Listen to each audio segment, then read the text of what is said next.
कल्पना easy life style में आपका स्वागत है। शैक्षिक नवाचार, छात्र उपस्थिति बढ़ाने हेतु किया गया सफल नवाचार।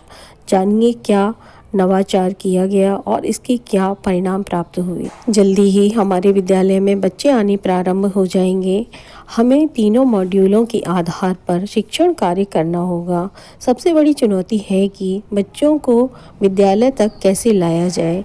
विद्यालय में उपस्थिति कम होती है, इसके लिए प्रत्येक शिक्षक अपने स्तर से प्रयास करता रहता है कि किसी तरह से भी हम अपने विद्यालय की छात्र उपस्थिति को बढ़ा सकें। इसके लिए शिक्षक नवाचार करते हैं। आज की इस वीडियो में हम जानेंगे एक शैक्षिक नवाचार के बारे में कि छात्र उपस्थिति बढ़ाने के लिए कौन कौन से सफल नवाचार किए गए हैं और उनके क्या क्या लाभ प्राप्त हुए हैं।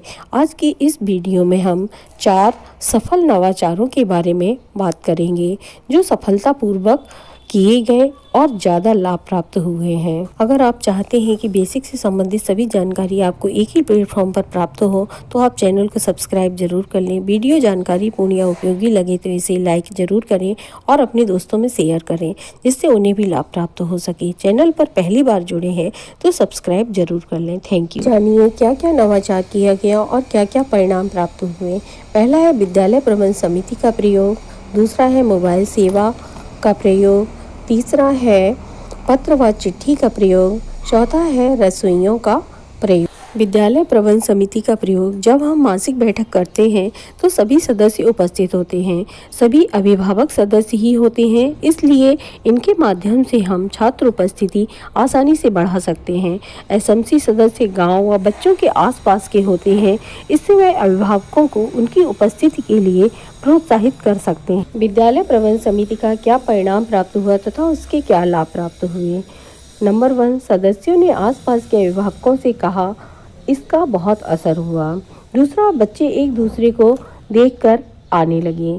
तीसरा, विद्यालय में क्या क्या नए कार्य हुए, आपस में बच्चों ने बात की और उपस्थिति में बढ़ोतरी हुई। विद्यालयों में उपस्थिति बहुत कम होने के लिए और इससे छुटकारा पाने के लिए घर घर संपर्क किया जाए और प्रत्येक अभिभावक के मोबाइल नंबरों को संकलित किया जाए। विद्यालय में एक मोबाइल सेल का गठन किया जाए। इस सेल में कक्षा 5, 6, 7, 8 के 2-2 छात्रों को रखा जाए।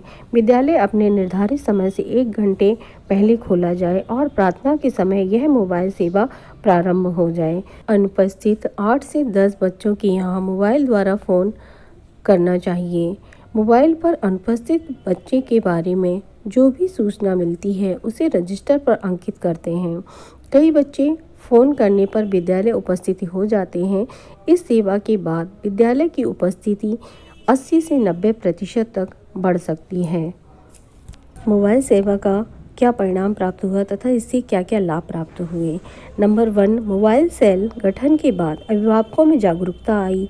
बच्चों को विद्यालय न भेजने पर विद्यालय द्वारा फ़ोन आ जाएगा, अतः बच्चों को विद्यालय भेजना चाहिए। अभिभावकों में ये जागरूकता आई। मोबाइल सेल पर बैठने वाले बच्चों में होड़ सी लग गई, जिससे उन्हें मोबाइल पर शिष्टता से बात करना आ गई। तीसरा है, अनुपस्थित रहने वाले छात्र छात्रा भी फ़ोन से सूचना पहुंचने के कारण सतर्क हो जाते हैं, वह कम अनुपस्थित रहते हैं।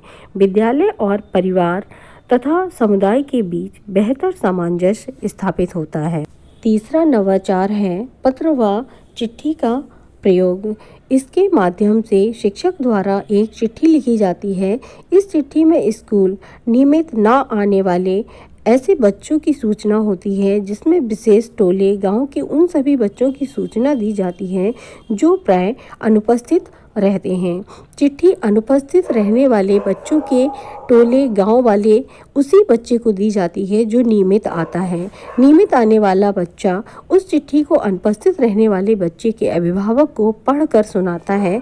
उस चिट्ठी में यह लिखा होता है कि आपका बच्चा इतने दिन से लगातार अनुपस्थित चल रहा है, जिससे उसकी पढ़ाई प्रभावित हो रही है, अतः आप अपने पालक को नियमित विद्यालय भेजकर उसके भविष्य का निर्माण करने में सहयोग करें। बच्चों के अभिभावक इस पत्र पर हस्ताक्षर करते हैं। बच्चा पत्र पुनः विद्यालय में जमा करता है। इससे भी छात्र उपस्थिति बहुत अधिक बढ़ती है। पत्र व चिट्ठी का क्या परिणाम प्राप्त हुआ तथा उसके क्या लाभ हुए। नंबर 1, अभिभावक बच्चों को विद्यालय भेजने के लिए उत्सुक होते हैं। दूसरा, अभिभावक यह महसूस करते हैं कि बच्चा चिट्ठी पढ़ रहा है, यह नियमित जाने के कारण ही पढ़ने में सक्षम है। तीसरा, अभिभावक को अपने बच्चे के स्कूल न जाने की स्थिति का पता चलता है। चौथा, अभिभावक को यह पता चलता है कि शिक्षक उनके बच्चों के प्रति जागरूक हैं। पांचवा, अभिभावक की ही जिम्मेदारी है कि बच्चों को नियमित स्कूल भेजा करें। चौथा नवाचार है रसोइयों का प्रयोग। रसोइयों का प्रयोग भी हम छात्र उपस्थिति के लिए कर सकते हैं। रसोइयाँ भी गांव में रहने वाली होती हैं तथा बच्चों की अभिभावक भी होती हैं। इससे वह आसपास के बच्चों को आसानी से बुलाया जा सकता है तथा एमडीएम की जानकारी देकर उन्हें प्रोत्साहित भी कर सकती हैं। अभिभावकों को प्रतिदिन की दिनचर्या उनके बच्चों के बारे में बता सकती हैं। रसोइयों का क्या परिणाम प्राप्त हुआ तथा इससे क्या लाभ प्राप्त हुए। एमडीएम से प्रोत्साहित हो बच्चों की उपस्थिति में बढ़ोतरी हुई। दूसरा, प्रतिदिन कहने पर अभिभावकों ने सहयोग किया। तीसरा नंबर है पौष्टिक भोजन प्राप्त होने के बारे में एक दूसरे से बातचीत की और उपस्थिति बढ़ी।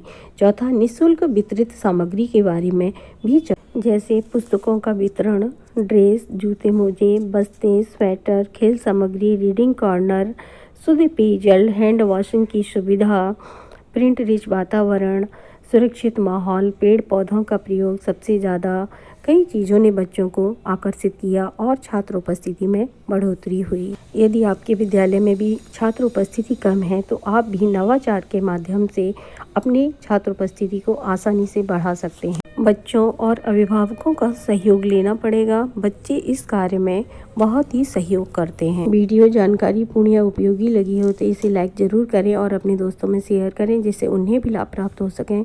चैनल पर पहली बार जुड़े हैं तो सब्सक्राइब जरूर कर लें। अपना उपयोगी व कीमती वक्त देने के लिए तथा चैनल को ढेर सारा स्नेह, आशीर्वाद और प्यार देने के लिए बहुत बहुत धन्यवाद।